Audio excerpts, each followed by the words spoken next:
The narcissist needs to be the center of attention, and anybody else that's getting any attention is a threat. Anybody else that's getting laughs, anybody else that's getting focused on, anybody else that's of interest, we need to get rid of them because all the attention needs to be on the narcissist. They have a really pathological need for admiration.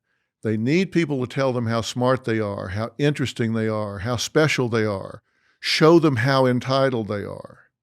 And if that doesn't happen, they get very upset. They get very frustrated, and they can go on the attack. And when we say a lack of empathy, these folks just don't have the ability to stand in somebody else's shoes. Somebody might show up late to work and you say, "Oh, you're never late. What happened?" They might say, "Oh, just as I was leaving this morning, my dog got out and was hit by a car and killed my dog." What would be a normal reaction? People would go, "Oh my gosh, you must feel terrible. I'm so sorry." Not a narcissist. A narcissist doesn't have the ability to identify with that person's feelings. So they might say, "Well, you're here now." Or, "What kind of dog?" "Well, you'll have to get another one." So anyway, what I was wanting to talk to you about, they have no ability to reflect feelings. They have no ability to identify with what that person might be experiencing at the time and be empathetic. Now, this is different from sympathetic. I'm talking about empathetic, where they can identify with that person's feelings, put themselves in their position for a minute, and understand how they might be feeling. They don't have that ability, which is why it's very difficult for them to ever have a close relationship with anybody. So we're talking about a sense of self-importance and entitlement, preoccupation with fantasies. They create this world of how special and how important they are. They believe that they're special. They believe that they're unique. They're very exploitive. They're very arrogant. So you'll see them doing something that you would think, "Oh my gosh, they must be embarrassed about this." They don't read the room. You might see them saying or doing something that anybody would be embarrassed to say or do, and everybody in the room's rolling their eyes. The narcissist doesn't see that because they don't read the room. They're not interested in anybody's opinion.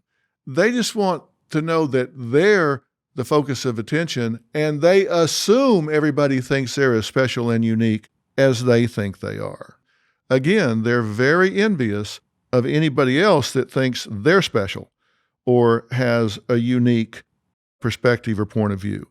Now, understand that when we're talking about these kind of people, they're very, very difficult to get along with unless you're willing to subordinate your interest, your needs to these people at all times. And if you're not, they're going to put you in your place. Now, stop and ask yourself, if you deal with people like this in your life, how often are you going to encounter somebody that is truly a narcissist? Now, there are people that, kind of think they're special and they may kind of be show-offs or whatever. A lot of people are that way sometimes. When I'm talking about a narcissistic personality disorder, I'm talking about a consistent pattern of behavior that you'll see over and over again.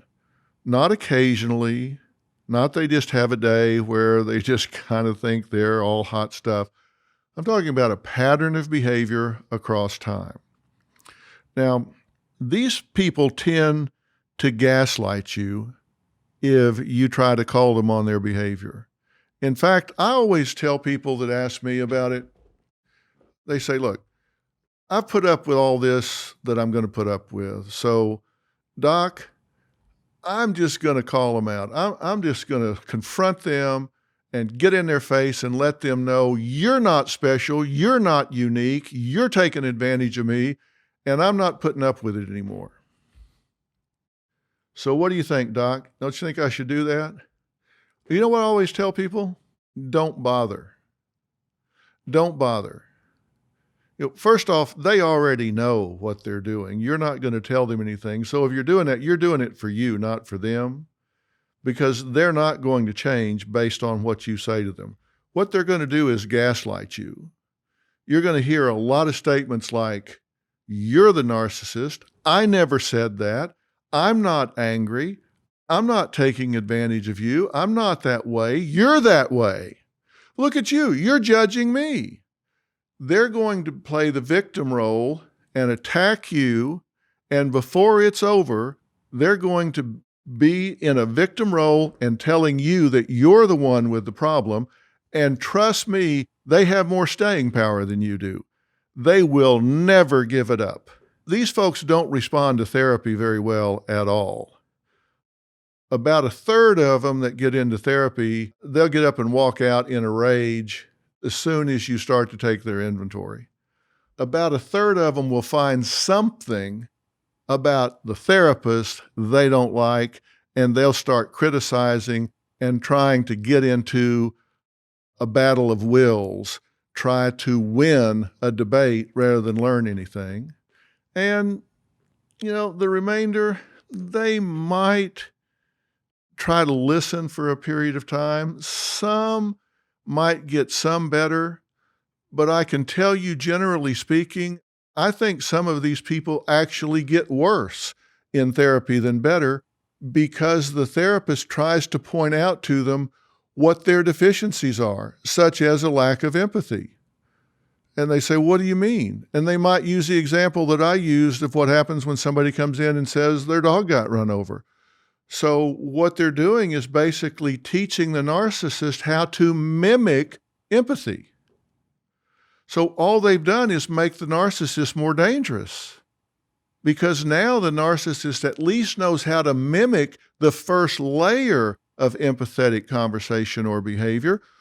And that's why I say they've actually made them worse. They now have given them the tools to at least hide their narcissism a little bit better.